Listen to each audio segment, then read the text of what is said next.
আগেও জানতাম না এই পিঠা বানানো এত সহজ আর এত সুস্বাদু। একটা কেন 10টা খাবেন। নমস্কার বন্ধুরা, নতুন রান্নাঘর থেকে সবাইকে স্বাগত।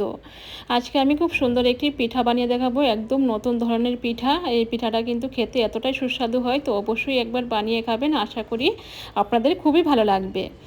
তো এখানে নিয়েছি 1 বাটি ময়দাটাকে একটু চেলে নিয়েছি। এখন দিয়ে দেবো হাফ বাটি সুজি। এখন দিয়ে দেবো সামান্য একটু স্বাদ মতো লবণ, আর 1 চামচ দিয়ে দিলাম চিনির গুঁড়ো। চিনিটাকে পাউডার করে নিয়েছি, 1 চামচ দিয়ে দিলাম। এখন সবগুলো উপকরণ ভালো করে মিশিয়ে নেব। এই পিঠাটা কিন্তু বানানো খুবই সহজ, আর খেতেও কিন্তু খুবই সুস্বাদু হয়। খুব একটা কিন্তু সময় লাগে না, ঝটপট কিন্তু হয়ে যায়। তো সবগুলো উপকরণ একটু ভালো করে মিশিয়ে নিয়েছি। এখন দিয়ে দেবো জল। তো অল্প অল্প করে জল দেব, দিয়ে একটা পাতলা একটা ব্যাটার বানিয়ে নেব। তো প্রথমে কিছুটা জল দিয়ে দিয়েছি, তো অনেকটাই ঘন হয়ে গেছে। আরও সামান্য একটু দিয়ে দেবো জল। এখন আরও একবার ভালো করে মিশিয়ে নেব। তো এইভাবে অল্প অল্প করে জল দিয়ে ব্যাটাটাকে ভালো করে মিশিয়ে নিতে হবে। তো কিছুক্ষণ কিন্তু ভালো করে মিশিয়ে নিতে হবে। তো 2 মিনিট ভালো করে মিশিয়ে নিয়েছি। এইভাবে একটু ভালো করে মিশিয়ে নিলে কিন্তু পিঠাটা খুব সুন্দর হবে, খেতেও ভালো লাগবে। তো দেখুন একদম স্মুথভাবে কিন্তু ওটাকে ভালো করে মিশিয়ে নিয়েছি। যেহেতু সুজি আছে, তো ওটা কিন্তু আরও ফুলবে, আরও কিন্তু নরম হবে।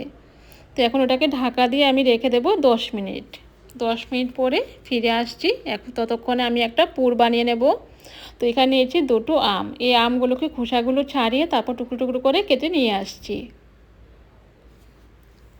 তো দেখুন আমগুলো খোসাগুলো ছাড়িয়ে তারপরে এই প্লেটে আবার এই আমগুলোকে নিয়ে নিয়েছি, টুকরো করে কেটে নিয়েছি। এখন এখানে একটা নিয়েছি জার, এই ছোটো জারে করে আমি এই আমগুলোকে একটা পেস্ট করে নেব। আর আমগুলো কিন্তু খুব মিষ্টি, এতটাই মিষ্টি যে চিনির কিন্তু কোনো প্রয়োজনই হবে না। তো সবগুলো এই জারে নিয়ে নিয়েছি। এখন একটা পেস্ট করে নেব। স্মুথভাবে কিন্তু পেস্টটাকে করতে হবে।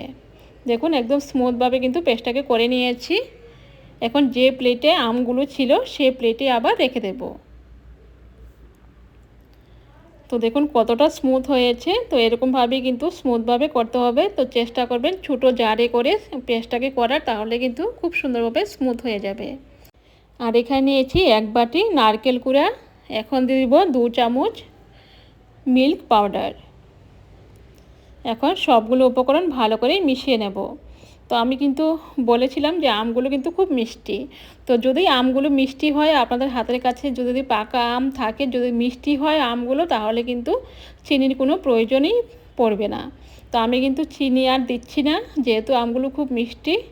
তো আমি একটু মিষ্টিটা খেতে কমই পছন্দ করি। তো আপনারা যদি মিষ্টি খেতে বেশি পছন্দ করেন, তাহলে কিন্তু সামান্য একটু চিনি দিতে পারেন। চিনিটাকে পাউডার করে তারপরে মিশিয়ে নিতে পারেন।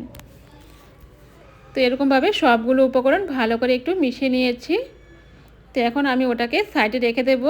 এখন ব্যাটারটাকে দেখে নেব। 10 মিনিট হয়ে গেছে। তো ব্যাটারটাকে আরও একবার একটু ভালো করে মিশিয়ে নেব। তো দেখুন ঘনত্বটা কীরকম আছে। ওটা কিন্তু আগে থেকে কিন্তু অনেকটাই আরও ফুলে গেছে, আরও অনেকটাই ঘন হয়ে গেছে। তো আরও সামান্য একটু জল দিয়ে দেব। জল দিয়ে বেশি না, 2 চামচের মতো জল দিয়ে দিয়েছি। দিয়ে আরও একবার একটু ভালো করে মিশিয়ে নেব। তো 1 মিনিটের মতো একটু ভালো করে মিশিয়ে নিতে হবে। তো দেখুন ভালো করে মিশিয়ে নিয়েছি। এখন কিন্তু ঘনত্বটা খুব একটা পাতলাও নয়, আবার খুব একটা কিন্তু ঘনও নয়। এরকমভাবেই কিন্তু ব্যাটারটাকে রাখতে হবে। তো এখন পিঠাগুলোকে আমি বানিয়ে নেব। তো চুলায় একটা প্যান বসিয়ে দিয়েছি। তো সামান্য একটু তেল আর টিস্যু পেপার দিয়ে একটু মুছে নিচ্ছি। এখন 1 চামচ ব্যাটার দিয়ে দিলাম। এখন চারদিকে ওটাকে ভালো করে একটু ছড়িয়ে নেব। তো যেরকম রুটি হয় সেরকমভাবেই কিন্তু রুটির সাইজে আমি ওটাকে একটু পাতলা করে চারদিকে ছড়িয়ে দিচ্ছি। খুব একটা সময় কিন্তু লাগে না, ঝটপট কিন্তু হয়ে যায়। কিছুক্ষণের মধ্যেই দেখবেন ওটা শুকনো হয়ে গেছে। দেখুন একদম শুকনো হয়ে গেছে।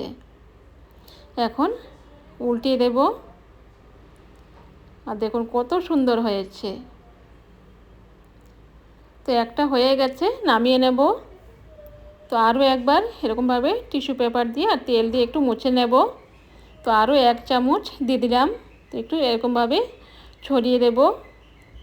তো খুবই সহজ একটি রেসিপি, খুব একটা সময়ও লাগে না, খেতেও কিন্তু খুবই টেস্টি হয়। তো ওটাকেও ছড়িয়ে দিলাম কিছুক্ষণের মধ্যেই। ওটা কিন্তু দেখুন ওটাও শুকিয়ে গেছে, মানে উপরটা ড্রাই হয়ে গেছে। এখন উল্টে দিলাম। তো ওটাও হয়ে গেছে, এখন নামিয়ে নেব। তো আরও একটা হয়ে গেছে। তো এরকমভাবে আমি সবগুলো বানিয়ে নেব। তো দেখুন সবগুলো শীট এখানে বানিয়ে এই প্লেটে রেখে দিয়েছি। একদম পাতলা করে কিন্তু এই রুটিটাকে বানাতে হবে। এখন এখানে আমি একটা রুটি নিয়ে নেব, নিয়ে তারপরে একটা মানে পিৎজা কাটার দিয়ে ওটাকে এরকমভাবে কেটে নেব। তো পিৎজা কাটার দিয়ে মানে কাটলে কিন্তু ওটা সুবিধা হয়, তাহলে কিন্তু চটজলদি কাটা হয়ে যায়। চাকু দিয়ে কাটতে গেলে একটু মানে এটা নড়াচড়া করে মানে ঠিকভাবে কিন্তু কাটা যায় না। তো যদি হাতের কাছে আপনাদের পিৎজা কাটা না থাকে চাকু দিয়েও কাটতে পারবেন, একটু আস্তে আস্তে করে কাটতে হবে। দেখুন চারদিকে কিন্তু আমি কেটে এগুলোকে বাদ দিয়ে দিয়েছি সাইডগুলো। এখন ওটাকে দুভাগ করে নিয়েছি। এখন যে আমের যে পুরটাকে বানিয়ে রেখেছিলাম সেই আমের পুরটাকে 1 চামচ এরকমভাবে এক সাইডে দিয়ে দিলাম। এখন ওটাকে এরকমভাবে আস্তে আস্তে করে ফোল্ড করে নেব। তো দেখুন একটা হয়ে গেছে, দেখতে কতটা সুন্দর হয়েছে, কতটা লোভনীয় হয়েছে। তো এখন আরও 1 চামচ দিয়ে দিলাম, দিয়ে ওটাকেও এরকমভাবে আস্তে আস্তে করে এরকমভাবে ফোল্ড করে নেব। তো আরও একটা হয়ে গেছে, দেখুন কতটা সুন্দর হয়েছে, খেতেও কিন্তু খুবই সুস্বাদু হয়। তো আরও একটা আমি দেখিয়ে দিচ্ছি। তো দেখুন এরকমভাবে সাইডগুলো কেটে একটু বাদ দিয়ে দেবো।